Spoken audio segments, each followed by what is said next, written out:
Protection, Meri, especially for you, you're on one piece. You would get a third. In technicality, you get a third of one of those pieces. And that's not fair, right? No. Because we paid for the land out of the family account. We all paid for it equally. We didn't pay for Coyote Pass all equally. I paid for an entire lot all by myself, at least 90. This is a major turning point in the sister wives saga drama.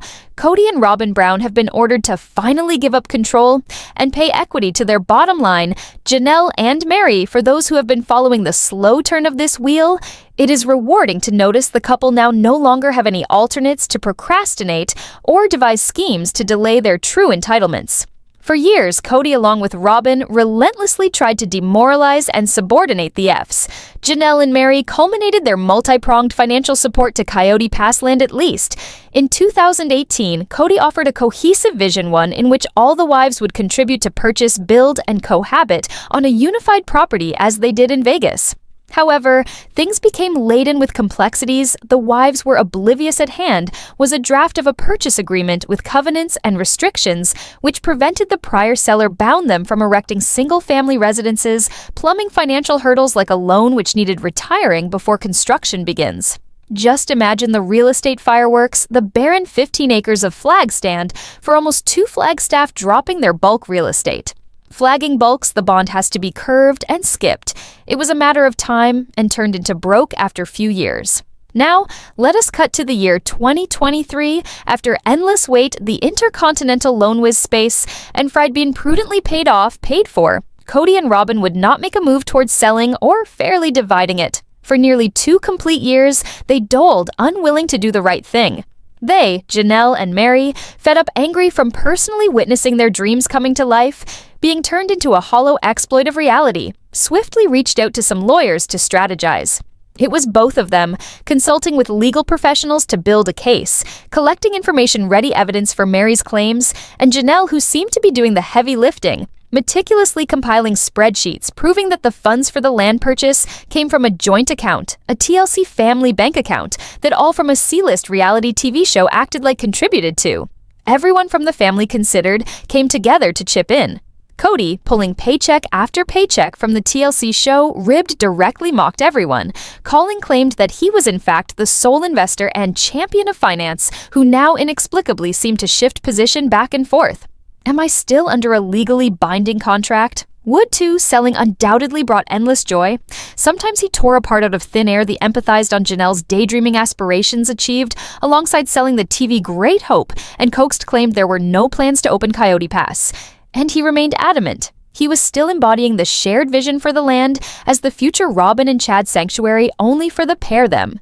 And meanwhile, the man in blue still lives claiming the enormous still in the 2 million house sands, surrendering Dello bouncing. So the problem was legal threats straddling the expectation of removable.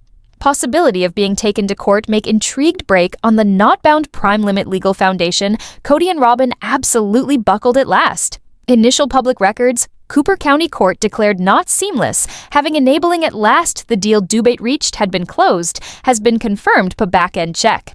Inconsistency of the lands, proclaimed, mess in the court is not the only thing shoved and fully relinquished and now waiting for boundaries. For MCO orders dropped, but point-relevant statistics, divorce without cross-closure amounts, stepchild equate to showcase combat surrender. Revealing this was most correct. The burden down by having to be active within the legal system, forced participation or acceptance of something, and perhaps beneath significance and most evident of all is why she suffered, and her booking services for so long, is that has serves no other purpose of getting understanding and scope of her, very clearly not very much. She cautious about steps, so disagreements equally mark the domain of fairness in the property disputes. Meri and Janelle maintained that they should each receive a third of the property, as in their view, Kody and Robyn were constituents unit. The couple was married so, and should therefore be regarded as one single entity. The entire process considered every individual as a separate owner. Therefore, under the distributed plan, each received in the end 25% of the total value allocated to the property. Kody and Robyn's portions were regarded as community property. Let's try to see how the portion of land was divided into different blocks. Most important among these is Parcel F, 2.5, 2.4 acres, that were privately owned by Kody and Janelle. In a remarkable development, Cody has removed his name from the title deed. The deed was changed in Janelle's name. She was previously married, now she is a woman, and has sole title to a 50% share of the undivided parcel, which Meri was subsequently given directly, along with the 50%. This decision is recorded on the 27th of March, 2025, but the official day was January 17th. In all likelihood, these changes will not capture viewers' attention during the show, provided that no fresh loans are obtained, were captured, and the action was completed as a transaction for no money at all, or there was $0 payment, and fundamentally nothing happened to finances. Now they get more intriguing, other participants do not. At least not in the form of tangible money until the lots are sold. For an external buyer, this is simply a title transfer. Parcel F is now in the possession of Janelle and Meri's names, with Cody fully removed. Then there's Lot J, a larger parcel that history has certainly witnessed many times over. Lot J was previously shared among Cody, Robyn, and Christine. This parcel had been deeded exclusively to Cody and Robyn by Christine in 2022.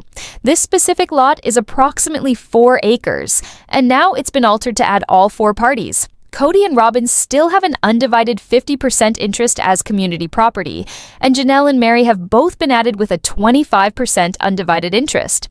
Once more, no liens were recorded, and the price at sale was recorded as 0.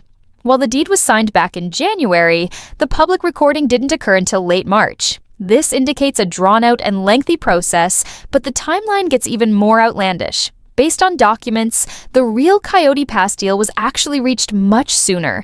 That is to say, this deal was finalized before Cody and Robyn put their huge house on Hashniff Trail up for sale, and just prior to Christine's child support suit against Cody. It is notable that the title documents Cody and Robyn executed community property with right of survivorship and for which the processing is not completed 9 months. The documents also illustrate that Pioneer Title, the broker for the assured transaction, was only a passive intermediary lacking any risk, providing no escrow services while dealing with funds. Their only role was append as directed, the parties to the documents by the authority of the sign, the documents in the required order, issue instructions as to who and what directions were issued on the documents signed. While everything is very systematic, it strikingly demonstrates the lengthy and tortuous litigation squabble battle fight was over. The belongings properties have turned symbols of region territory. Region borders have become borders of suffocating paperwork. Lastly part is Lot H, another large parcel. This one was once owned jointly in the range of Cody, Janelle, and Meri. It's another big tract said to track all ranges over 4 acres of poker yankin. In this latest twist, Robyn has now officially been added to this lot as well, further complicating lot ownership curve along domain curve guides, shape-shifting total ownership web. Janelle, Meri, Robyn, Cody each gets 25 dividend pay interest, but for other undivided has 50 title aid and coupled wrapper split between her, and each gets 25 divided pay share Caitlin Cambodian at set A. This specific transaction took effect on September 5th, countless men for Clark mates. However, complete record date is March 27th. Notaries attest stagger, Maryland does not live sign-off note border. Before mid-Jan wait means half shovel, he calculated. Before notify with crowned borders, sign number roaming showcase bypass boring boundaries. Last wander with. The rights of survivorship were not notarized up to March 26th in September and dragged into March. For a temporary span of months, it's pretty strange that why would the property transaction drag on for so long? This raises several questions. Was something bigger orchestrated here? Did Cody and Robyn have to complete these contracts in order to sell their huge mansion on Hashknife Trail? Consider all the rumors suggesting that they were indebted to Meri and Janelle, not only for their share of Coyote Pass, but also for helping to finance the down payment of that house. If one puts some thought into it, and suppose this September deal was in fact part of some strategy and legal coordination, was it really meant to force Cody and Robyn to sell off their property? It's clear that there might not have been sufficient liquid capital to pay Meri and Janelle off in cash, and selling their house seemed to be the only option to pay this debt. This doesn't all happen at once. For one, with this division of property occurring, Christine is filing a support suit against Cody. Was everything as casual as it seems? Or did Christine uncover the property division only to see she was being frozen out? Legally, it's hard to define what exactly sets off these legal procedures.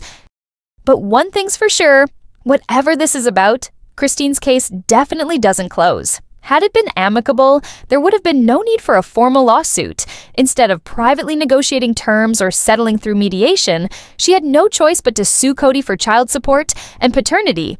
And parenting time differs from Janelle, and Meri managed to resolve their clashes alongside Cody and Robyn without the court in the picture. Even if attorneys were very involved, no new liens were placed on any of the parcels, and there was no tangible sale.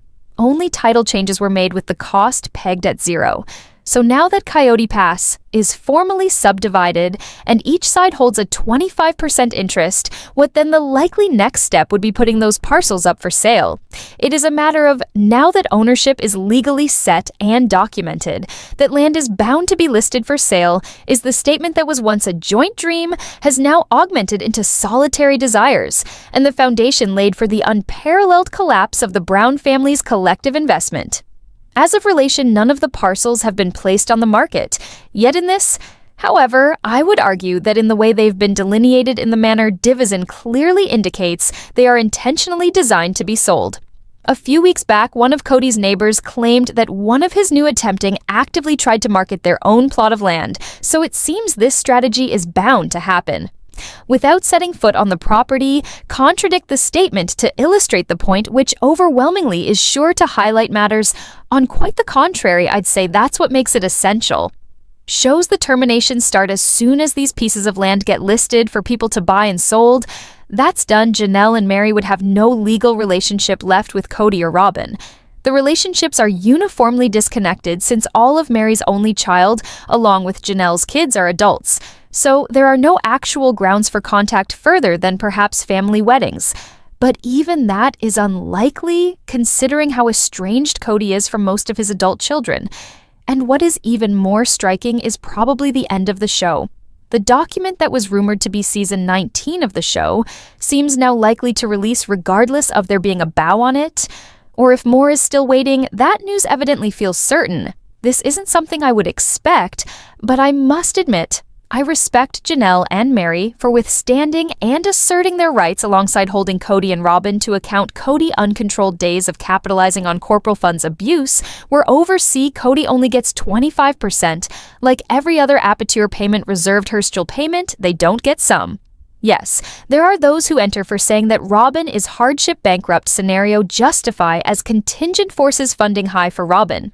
The contradicting viewpoint prevails that Robyn unapologetically was a wife in her own right, and this portion entails also sharing was share hands legally, and bank revolves realities endure. Granted put forth, this claim marks a claim where this claim stand. Here's something to think about. If Cody and Robyn ever choose to part ways in the future, that 25% will dwindle to 12.5% since it is community property. So perhaps this isn't quite the end after all. What do you think about all this? Were you shocked? Do you think Christine's lawsuit was brought up because of these decisions about the property? Let me know what you think in the comments. I really enjoy reading your replies. If you liked this video, make sure to give it a thumbs up and subscribe for more content like this.